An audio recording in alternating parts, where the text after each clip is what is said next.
Dica, faz favor, Dica. Presidente, em primeiro lugar, quero aqui prestar a minha continência, a minha saudação, o meu reconhecimento ao que os caminhoneiros fizeram em prol do nosso país nos últimos dias.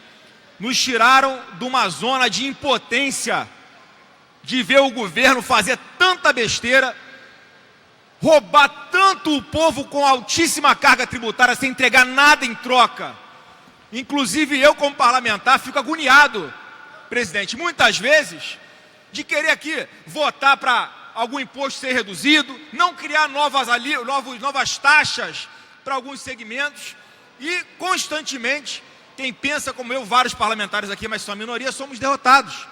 Então, os caminhoneiros trouxeram a pauta do nosso país às entranhas do governo. Desde que a presidente Dilma desgovernava o nosso país, eles já tentavam levar pautas legítimas.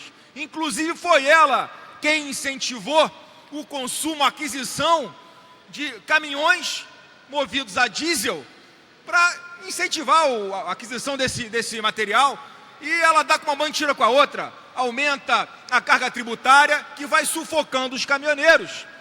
E a pauta foi completamente legítima, por isso a população abraçou, né, não apenas com relação aos altos impostos, trouxe à tona o sofrimento deles, que enfrentam nas estradas todos os dias, estradas mal conservadas, altos pedágios caríssimos, roubos de carga, passam 30, 35 dias fazendo uma viagem, longe da família, não sabe se voltam, se vão ser assaltados, são obrigados a cobrar um frete baratíssimo. Foi dado um exemplo aqui de um frete Rio de Janeiro até a cidade de Natal, custando R$16 mil. R$11 mil desse valor são gastos só com combustível. Aí tem o pedágio, estourou um pneu, R$2 mil para trocar um pneu de um caminhão que tem mais de 20 pneus. Sem falar no roubo de carga. Sem falar nas multas de trânsito, outra máfia que também invade o bolso dos caminhoneiros e todos nós, contribuintes. Então todos esses abusos vieram à tona e trouxe também um debate muito importante, que é a questão dessa hegemonia da Petrobras aqui no Brasil. É preciso mais do que nunca incentivar a abertura desse mercado, bem como o debate com relação à malha ferroviária nossa, que é muito pobre, que é muito pequena. E uma outra questão também, por que a Petrobras sempre reajusta o preço dos combustíveis aqui, praticamente todos os dias, conforme a variação do barril do petróleo no mercado internacional, se nós produzimos aqui cerca de 80% do que nós consumimos?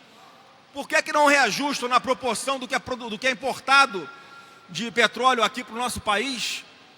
Assaltaram, roubaram a Petrobras e agora nós, contribuintes, é que temos que pagar a conta? Então, meus aplausos aos caminhoneiros que nos tiraram dessa sensação de impotência, mostraram que com mobilização dá para curvar esse governo, os governos estaduais também. Ninguém aguenta mais ser roubado com essa alta carga tributária sem ter nada em troca, sem ter segurança, sem ter saúde, sem ter educação, sem ter um monte de coisa que nós deveríamos ter retribuição ao que pagamos de impostos. Então, sabidamente, ao perceberem que a mobilização já começava a causar danos muito sérios à população, tiraram o time de campo. As negociações continuam, mas com alguma flexibilidade já nas nossas estradas. Ainda enfrentaram essa grande mídia que o tempo inteiro quis criminalizar esse movimento, de uma forma chega a ser ridícula, acusando-os de fazerem bloqueios em estradas, quando na verdade centenas de vídeos que nós assistimos, recebemos em nossos celulares, vimos na internet, mostra eles permitindo a passagem de carros com veículos comuns, cargas que são levando insumos para hospitais, combustíveis para que os serviços essenciais de emergência não parassem. Tiveram toda a consciência, mas a partir do momento que percebe-se sim que a direção de um novo movimento que começa a surgir está muito mais próxima de práticas terroristas com inspirações em MST, como começar a botar fogo em pneu, bloqueando aí sim as rodovias, que começa a falar pelo movimento pessoas ligadas a centrais ultra-radicais de esquerda, como a CUT, pessoas que têm fotos aí aos montes nas redes sociais, abraçado com Lula, Dilma, enrolado em bandeira da MST. Então, como muito bem disse o deputado Jair Bolsonaro, você não pode, para combater o carrapato, matar o boi. E é isso que eles perceberam e muito sabidamente começaram a flexibilizar o movimento e continuam negociando com o governo. Mas essa casa aqui, presidente, ela tem sido constante, em sua maioria, não todos os deputados, em aumentar as alíquotas de ICMS. A gente vive uma guerra fiscal aqui na região sudeste. O Rio de Janeiro tem as maiores alíquotas de ICMS para vários produtos. No tocante aí a gasolina, o ICMS aqui no Rio é de 34%.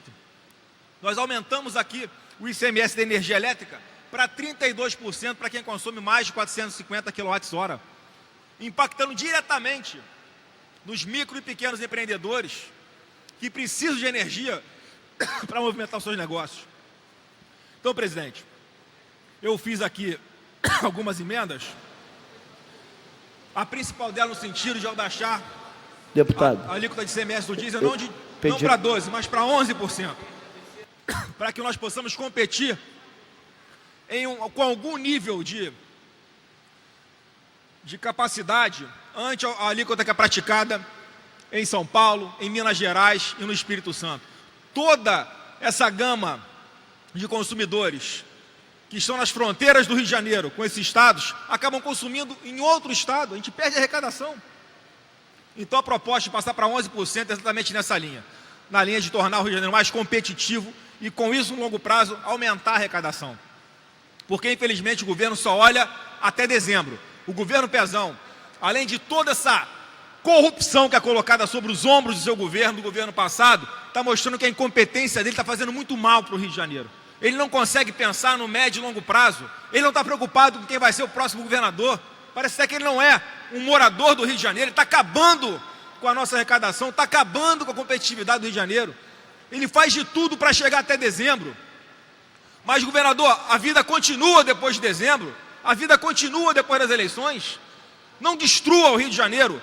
Então peço aqui a essa casa que aprove a redução do ICMS do óleo diesel para 11%, e não apenas os 12%, como está propondo esse governo. Obrigado, presidente.